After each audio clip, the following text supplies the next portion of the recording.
జై శ్రీరామ్. అందరికీ నమస్కారం. చిన్న కథ, మంచి సందేశం. చాతుర్మాసం ప్రారంభమవుతున్నది. ఇది హిందూ సమాజంలో ఉన్న ప్రతి ఒక్కరూ ఈ చాతుర్మాస ఆచరణ చేయాలి. ఏమి చాతుర్మాసం అంటే? చతుర్ అంటే 4, మాసం అంటే 4 మాసాలు. ఆషాఢ మాసంలో వచ్చే ఏకాదశి, దీన్ని శయన ఏకాదశి అంటారు. దేవుడు పండుకుంటాడు, యోగ నిద్రలో వెళ్ళిపోతాడు భగవంతుడు మహావిష్ణువు అని ఉద్దేశం. కార్తీక మాసంలో దేవోత్థాన ఏకాదశి, ఆ రోజు లేస్తాడు యోగ నిద్ర నుంచి. ఈ 4 నెలలు ఆయన యోగ నిద్రలో ఉంటాడు. కాబట్టి మేము సాధన చేసుకోవాలి. రాక్షసుల ఉపటల ఎక్కువైపోతుంది, దుష్టశక్తులు ఎక్కువైపోతాయి. అంటే దుష్టశక్తులు, రాక్షసులు అంటే కోర పండ్లు అవి కొమ్ములు ఉన్నవాళ్ళు కాదు. మనలో ఉన్న అరిషడ్ వర్గాలు, కామ, క్రోధ, లోభ, మోహ, మద, మత్సర, దీన్ ఇదే ఎక్కువైపోతుంది. విపరీతంగా వర్షము, చలి అని దుప్పట్లు కప్పుకొని 24 గంటలు ఇంట్లో ఉండిపోతే, మీ మీద మీ నియంత్రణ లేకపోతే మీ అరిషడ్ వారిగా మిమ్మల్ని పాడు చేస్తవి. కాబట్టి బ్రాహ్మీ ముహూర్తంలో లేయండి, 4 గొట్టంగా లేయండి, యోగా ధ్యానం చేయండి, ప్రాణాయామం చేయండి, మీ జీవన పద్ధతిని మార్చుకోండి. కామ, క్రోధ, లోభ, మోహ, మద, మత్సరం మీద నియంత్రణ కొరకు సాధన మార్గం చేయండి, జ్ఞానార్జనం చేసుకోండి అని మన పెద్దలు మాకు అన్ని నియమాలు పెట్టారు.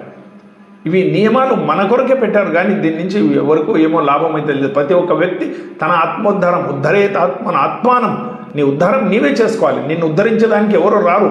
ఏదో స్వామి నెత్తి మీద చేపెడితే నీకేం కాదు, ఎవరో స్వామి మంత్రాక్షిస్తే నీకేం కాదు, తిరుపతికి పోతే ఏం కాదు, కాశీకి పోతే ఏం కాదు.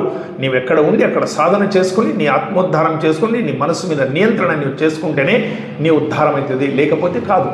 ఇవన్నీ మన పెద్దలు నియమాలు చెప్పినారు. 1 నెల ఆకుకూరలు తినొద్దు, 1 నెల పూర్తిగా పెరుగు తినొద్దు, 1 నెల పూర్తిగా పాలు తాగొద్దు, 1 నెల గింజ పదార్థాలు తినొద్దు. ఇదన్నీ మేము చెప్పేది కాదు, విజ్ఞానం కూడా చెప్తుంది. WS గగోర్ అనే ఒక పెద్ద సైంటిస్ట్, ఆయన కూడా భారతంకి వచ్చి తిరిగి అదంతా చూసి ఆయన చెప్పింది, ఇక్కడ చలి వర్షం ఎక్కువ ఉంటుంది 4 నెలలు, ఈ పదార్థాలు తినొద్దండి, ఉప్పు నియంత్రణలు తినండి, ఎక్కువ తినొద్దండి, రోగనిరోధక శక్తి మీలో తక్కువ ఉంటుంది, కాబట్టి వేడి ఆహారం తినండి, ఒకటే పూట భోజనం చేయండి, సాత్విక ఆహారం చేయండి అని డాక్టర్ WS గగోర్ గారు చెప్తారు. ఆయన పెద్ద సైంటిస్ట్. మన దగ్గర ఉప్పు విపరీతంగా తింటాం. 4 నుంచి 5 గ్రాముల ఉప్పు మా శరీరానికి, బ్రెయిన్ నడిచేదానికి సరిపోతుంది. వేరే కంట్రీలో 5-6 గ్రాముల కంటే ఉప్పు ఏ కంట్రీలో తినరు. దుర్భాగ్యంగా మా దేశంలో 12 గ్రాముల వరకు ఉప్పు తింటారు. 10 నుంచి 12 గ్రాముల ఉప్పు రోజు సరాసరిగా. దాని నుంచి కిడ్నీ ఫెయిల్ అవుతున్నది, దాని నుంచి మీకు వేరే ప్రాబ్లమ్స్ వస్తున్నవి, బీపీ పెరుగుతున్నది. కాబట్టి ఆహారంలో సాత్విక ఆహారం ఉండాలి. ఒక పూట భోజనం చేయండి, ఏకపాత్ర భోజనం, ఒకటే ఇస్తరాకు మీద భోజనం, ఏకభుక్తి, ఒకటే పూట భోజనం చేయండి. అయాచిత భోజనం, అయాచిత అంటే ఏది దొరికింది, ఏది వేసిండ్రో భగవంతుని ప్రసాదం అని తినండి. ఆరణి, ధారణి, పారణి అంటారు. అంటే ఒకరోజు భోజనం, ఒకరోజు ఉపవాసం, ఒకరోజు భోజనం, ఒకరోజు ఉపవాసం. ఇది కూడా కొందరు ఈ వ్రతంలో 4 నెలలు చేస్తారు. ఇవన్నీ మనుషులు ఉన్న అరిషడ్ వర్గాల మీద నియంత్రణ కొరకు మన పెద్దలు చెప్పింది. అది మీలో చేసుకుంటే మీకే లాభం, కానీ వేరే ఎవరికి లాభం లేదు. కిడ్నీ ఫెయిల్ అవ్వడము, లివర్ ఫెయిల్ అవ్వడము ఆహారం నుంచి మన మీద ఇదవుతుంది. కాబట్టి ఇవన్నీ నియంత్రణ చేసుకుంటే మీ ఆరోగ్యం బాగుంటుంది, అంతేగాని వేరే వాళ్ళకి ఎవరికి లేదు. మీ మనసు నియంత్రణ నుండి మీరు సత్కార్యాలు చేసుకుంటే మోక్షం పోతారు. మీ వెనక వచ్చేది ధర్మం ఒకటే, వేరే ఎవ్వరు రారు. అన్న రాడు, తమ్ముడు రాడు, అక్క రాడు, చెల్లెలు రారు, భార్య రాదు, పిల్లలు రారు, ఎవరు రారు. మీ వెనక నడిచేది ఒక ధర్మం మాత్రము. కాబట్టి ధార్మికంగా ఉండండి, మంచి పనులు చేయండి, సత్కార్యం చేయండి, దాన ధర్మాలు చేయండి అని మన పెద్దలు మనకి ఒక నియమాల్లో జోడించారు. అంతేగాని చాతుర్మాసం అంటే ఏ బాపను వచ్చేస్తారు, మనకు సంబంధం లేదు, అవన్నీ అయ్యేట్టు కాదు, పోయేట్టు కాదు, చిన్న చిన్న విషయాలు ఉన్నాయి. దీంట్లో ఏం లేదు. బ్రాహ్మీ ముహూర్తంలో 5 గొట్టంగా లేచి చూడండి. ఒక్కరోజు మీరు 5 గొట్టంగా లేచి మీ స్టైరస్ మీద, మాల మీద తిరగండి, పోండి, ఆకాశంలో చూడండి. ఆ నక్షత్రాలు, కోకిల అరవడము, పక్షులు చిలుచిల, ఎంత ఆనందం ఉంటుంది. అయ్యో ఇన్ని రోజులు నేను వృథాగా పండుకున్నాను కదా, 7-8 వరకు 5 గొట్టంగా లేస్తే ఎంత ఆనందం ఉంది నేచర్ అని మీకే అనిపిస్తుంది. ఇవన్నీ ఆహార నియంత్రణం కొరకు, మనస్సు నియంత్రణం కొరకు. రామదేవుడు కూడా 4 నెలలు ఆయన సుగ్రీవ ఇంట్లో ఉన్నాడు చాతుర్మాసంలో. అప్పుడు సీతాన్వేషణకు పోయినప్పుడు ఎక్కడ చూసినా వర్షాలు, నదులు, వాగులు వంగి పారుతున్నవి. అప్పుడు 4 నెలలు ఎక్కడ పోనీకి సాధ్యం కాదు అని ఇది చాతుర్మాసం అని ఆయన కూడా, రాముడు కూడా 4 నెలలు చాతుర్మాసం వ్రతం సుగ్రీవుని ఇంట్లో చేశారని అది వస్తుంది.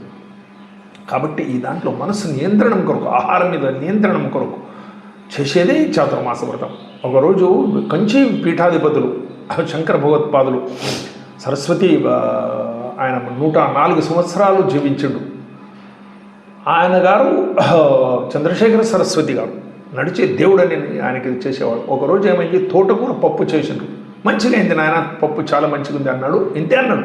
మరుసటి రోజు తోటకూర పప్పు, మళ్ళీ మరుసటి రోజు తోటకూర పప్పు. 3 రోజుల తర్వాత ఆయనకే ఇసుకొచ్చి అరే ఇది నేను అనింది తప్పైందని గోమూత్రం తీసుకుని ఆవు పేడ నోట్లో పెట్టుకుని ఒక రోజంతా ఉపవాసం ఉంటాడు. మరుసటి రోజు కూడా ఉపవాసం, ఏమీ తినలేదు. అందరికీ గాబరైంది, వచ్చి స్వామి మా నుంచి ఏం పొరపాటు అయింది, మీరు 2 రోజుల నుంచి భోజనం చేయటం లేదు అంటే అప్పుడు చెప్పినారు మీ నుంచి తప్పు కాదు నాయన, నా నుంచి తప్పైంది. ఏ శంకర భగవత్పాదులు జగత్తుకి మార్గదర్శనం చేసినారో అలాంటి శిష్యుని, అలాంటి పరంపర వచ్చిన నేను తోటకూర పప్పు మంచిగా అయింది అంటే మీరు రోజు అదే చేస్తున్నారు, నా నాలుక మీద నాకే నియంత్రణ లేకుంటే ఎట్లా? కాబట్టి నాలుకకి శిక్ష ఇచ్చాను, ఆవు పేడ నా నాలుక మీద పెట్టుకున్నాను. అందుకొరకు అయాచిత భోజనం ఏం దొరికిందో దాన్ని భోజనం చేయండి, పేరు పెట్టొద్దండి. ఇంట్లో మేము భార్యతో కొట్లాడుతుంటాం, ఇంకా నూనె పొడేసేది ఉండే, నూనె తక్కువైంది, అది తక్కువైంది, ఇంకా కడక్ చేసేది ఉంటే దోశ చపాతగా సరిగ్గా కాలువలేదు, ఏదేదో పెడుతుంటాం. ఏదో పాప శ్రమపడి ఇంత ప్రేమగా చేసింటారు, మంచిగా అయిందంటే వాళ్ళకు కూడా ఆనందం ఉంటుంది, మీకు కూడా ఆనందం ఉంటుంది. ఏ తినింది జీవితము భోజనం కొరకు కాదు, జీవించేదానికి భోజనం. అలాంటి మన దినచర్య ఉండాలి, అలాంటి యోగంలో ఉండాలి, అలాంటి మన మానసిక స్థితిలో ఉండాలి, నవ్వుతూ ఉండాలి, ఇంకొకరికి మాట్లాడియాలి, అక్కపక్క ఇంటి వాళ్ళకి సహాయం చేయాలి, దాన ధర్మాలు చేయాలి, ఎవరో హాస్పిటల్ పోయి మాట్లాడించాలి, పరోపకారం చేయాలి. ఇవన్నీ చేస్తూ అలవాటు తీసుకునేదానికి ఈ చాతుర్మాసం. ఇవన్నీ మంచి పనులు అలవాటు కొరకు ఈ చాతుర్మాసం. చాతుర్మాసం అందరూ చేయాలి, బాపనలు చేయాలి, మాకు లేదు అనేది లేదు, అందరూ చేయాలి. అందరూ ఈ మాదిరిగా చేస్తే మీ ఉత్థానం నీకైతే. మీకు నెట్లో కూడా చూడండి, దీని వివరాలు వస్తాయి. నెట్లో కూడా చూడండి ఎట్లా చేయాలనేది వివరం వస్తుంది.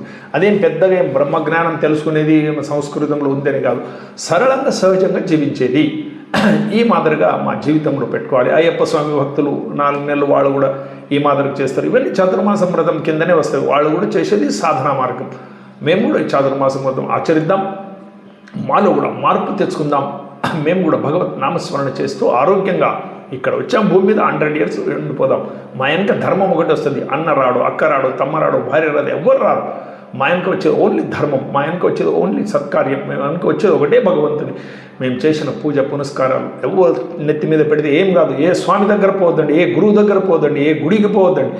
మీరున్న చోట్లనే భగవంతు నామస్మరణం చేయండి. ఈశాన సర్వ విద్యానాం ఈశ్వర సర్వభూతానం, అందరిలో భగవత్ స్వరూపం చూసే ఒక స్థితికి ఎదగండి. భారత్ మాతాకి జై. అందరికీ నమస్కారం.